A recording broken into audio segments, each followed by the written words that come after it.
Hey guys, how's it going?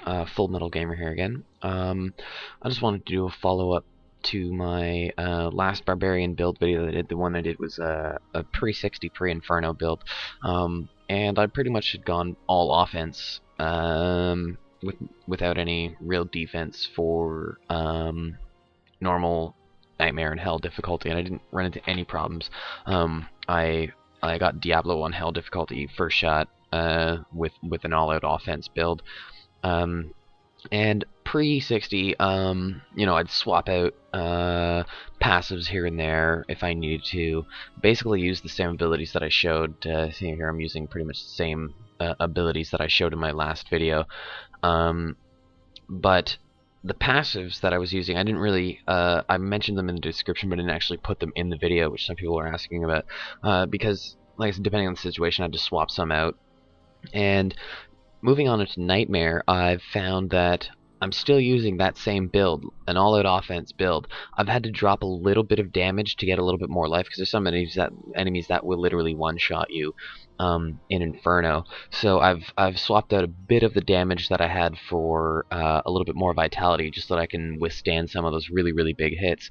But pretty much, like I said, the same build that I was using in the last video. The passives I'm using now is I ended up dropping the Berserker one or whatever that gives you the 25% more damage while you're at max fury, just because I have the two defensive toughest nails and nerves of steel just to increase my armor, just to mitigate some of that incoming damage as much as I can. And once I hit 60, I took the passive that reduces the cooldown on Earthquake, Call the Ancients, and Wrath of Berserker by 30 seconds, because those are key abilities to making, like, for this build. I've seen other people do like the boss burning build where they have Earthquake, Wrath of the Berserker, and Call of the Ancients. And Call of the Ancients is really good. I used it every now and again while leveling up, but I just find that having that leap and stomp, being able to get in and out sometimes, is really helpful, and that stun has saved my life so many times. So and in Inferno, once you get in there and you're trying to farm for gear, every time you kill an elite or a group, like champions or whatever, you get the Nephilim Valor buff, which, increases your magic and gold find, and it stacks up to 5 times. But if you swap abilities, it resets that, so you've got to get it all up, you stack it all up again. So pre-60, like I said, I swapped them out sometimes, but I tried to get used to using a specific build, so that once I got into an Inferno, I didn't have to worry about trying to find something. So I found something that I was able to play really well with. And even I'm noticing in Inferno, I've had to farm a little bit. Found a couple pieces of gear while I've been here, but I find that even with this all-out offense build in Inferno, I'm not having too many problems. But talk to anybody that's been doing Infernos, like, there's some enemies that you run into that have got some abilities that are literally impossible to kill, where you pretty much just gotta avoid them or reload the game in order to, and pray you don't get them again. Excuse me. But yeah, so the build that I showed in the previous in the previous video, like Leap with Iron Impact, Ground Stomp, Wrenching Smash, Wrath of the Berserker, Insanity, Earthquake, Mountain's Call, Cleave, Broad Sweep, and Ignore Pain with Ignorance is Bliss. Same build I was rocking pre-60, and other than it being kind of a gear thing, I've not had that many issues, like I said, other than just literally impossible combinations of enemies that like nobody could beat. An example, I ran into some of those horrors, those big things that explode and leave the worms behind. I ran into a group of 3 of those that had Plague, which they leave the poison on the ground, Molten, Vortex, and Immunity. So they were running around leaving trails of fire and puddles of poison or whatever. They were pulling me in, and I couldn't do anything to them. Like, the key part of this is being able to, like, get off as much damage and get health back from all the damage you're dealing.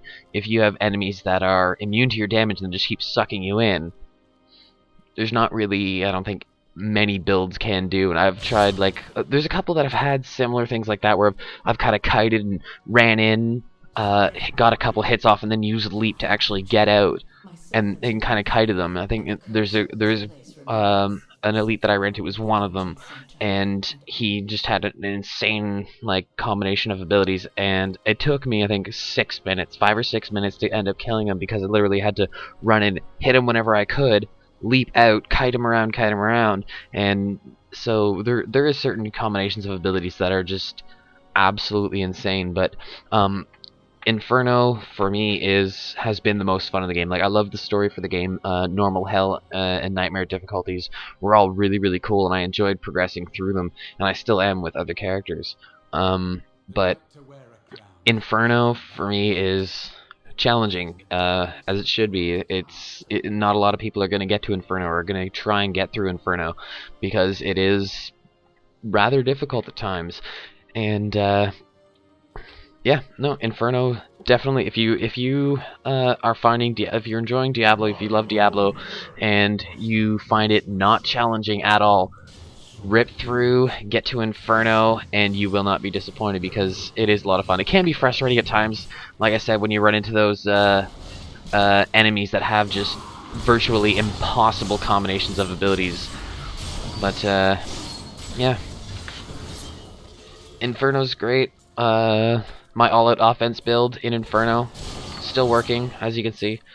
Ooh, 2 yellows. But yeah, just wanted to throw an update for this Barbarian build that I showed in the last video. Just see that, yes, in Inferno it is still viable. You do have to, like I said, drop a little bit of damage for more vitality. And one thing I will mention, and once I get into Act 2, I'm probably going to get destroyed, and I'm probably going to have to change all of this. But at the moment, my armor's sitting at 5600, so it's 65% damage reduction. My resistances, crap.